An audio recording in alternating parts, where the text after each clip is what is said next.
So here's chapter 2 of the first section of this book, titled Some Objections.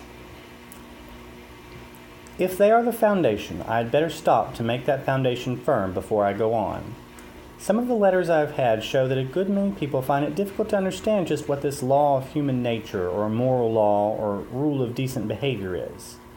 For example, some people wrote to me saying, "Isn't what you call the moral law simply our herd instinct, and hasn't it been developed like all our other instincts?" Now, I do not deny that we may have a herd instinct, but that is not what I mean by the moral law. We all know what it feels like to be prompted by instinct, by mother love or sexual instinct or the instinct for food. It means that you feel a strong want or desire to act in a certain way. And of course, we sometimes do feel just that sort of desire to help another person, and no doubt that desire is due to the herd instinct. But feeling a desire to help is quite different from feeling that you ought to help whether you want to or not. Supposing you hear a cry for help from a man in danger, you will probably feel two desires. One, a desire to give help, due to your herd instinct. The other, a desire to keep out of danger, due to the instinct for self-preservation. But you will find inside you, in addition to these two impulses, a third thing which tells you that you ought to follow the impulse to help and suppress the impulse to run away. Now, this thing that judges between two instincts, that decides which should be encouraged, cannot itself be either of them. You might as well say the sheet of music which tells you at a given moment to play one note on the piano and not another is itself one of the notes on the keyboard. The moral law tells us the tune we have to play. Our instincts are merely the keys. Another way of seeing that the moral law is not simply one of our instincts is this. If two instincts are in conflict, and there is nothing in a creature's mind except those two instincts, obviously the stronger of the two must win. But at those moments when we are most conscious of the moral law, it usually seems to be telling us to side with the weaker of the two impulses. You probably want to be safe much more than you want to help the man who is drowning. But the moral law tells you to help him all the same. And surely it often tells us to try to make the right impulse stronger than it naturally is. I mean, we often feel it is our duty to stimulate the herd instinct by waking up our imaginations and arousing our pity and so on, so as to get up enough steam for doing the right thing. But clearly we're not acting from instinct when we set about making an instinct stronger than it is. The thing that says to you, "Your herd instinct is asleep, wake it up," cannot itself be the herd instinct. The thing that tells you which note on the piano needs to be played louder cannot itself be the note. Here's a third way of seeing it. If the moral law was one of our instincts, we ought to be able to point to some one impulse inside us which was always what we call good, always in agreement with the rule of right behavior. But you cannot. There's none of our impulses which the moral law may not sometimes tell us to suppress, and none which it may not sometimes tell us to encourage. It is a mistake to think that some of our impulses, say mother love or patriotism, are good, and others, like sex or the fighting instinct, are bad.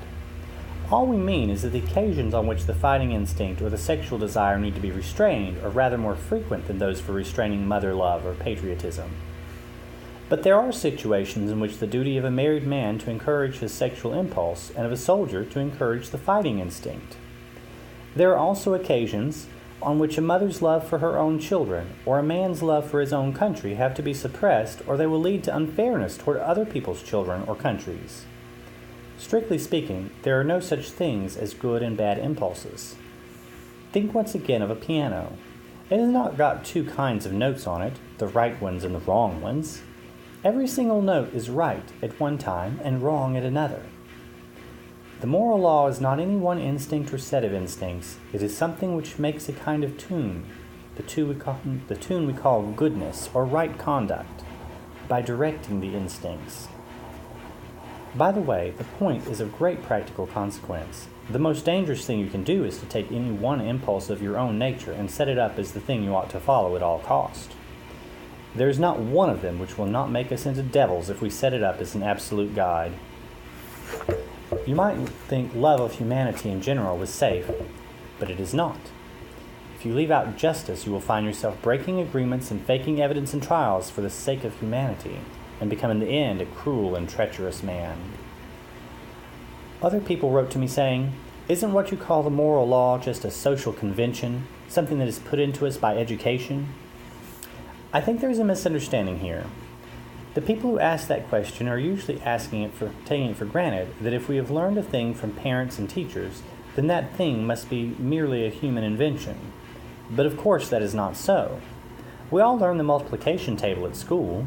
A child who grew up alone in a desert island would not know it. But surely it does not follow that the multiplication table is simply a human convention, something human beings have made up for themselves and might have made differently if they had liked. I fully agree that we have learned the rule of decent behavior from parents and teachers and friends and books as we learn everything else. But some of the things we learn are mere conventions which might have been different. We learn to keep to the left of the road, but it might just as well have been the rule to keep to the right. We do drive on the right here. He was in England, where they drive on the left. And others of them, like mathematics, are real truths. The question is to which class the law of human nature belongs. There are two reasons for saying it belongs to the same class as mathematics. The first is, as I said in the first chapter, that though there are differences between the moral ideas of one time or country and those of another, the differences are not really very great, not nearly so great as most people imagine, and you can recognize the same law running through them all, whereas mere conventions, like the rule of the road or the kind of clothes people wear, may differ to any extent. The other reason is this. When you think about these differences between the morality of one people and another, do you think that the morality of one people is ever better or worse than that of another? Have any of the changes been improvements? If not, then of course you could never be any moral progress. Progress means not just changing, but changing for the better.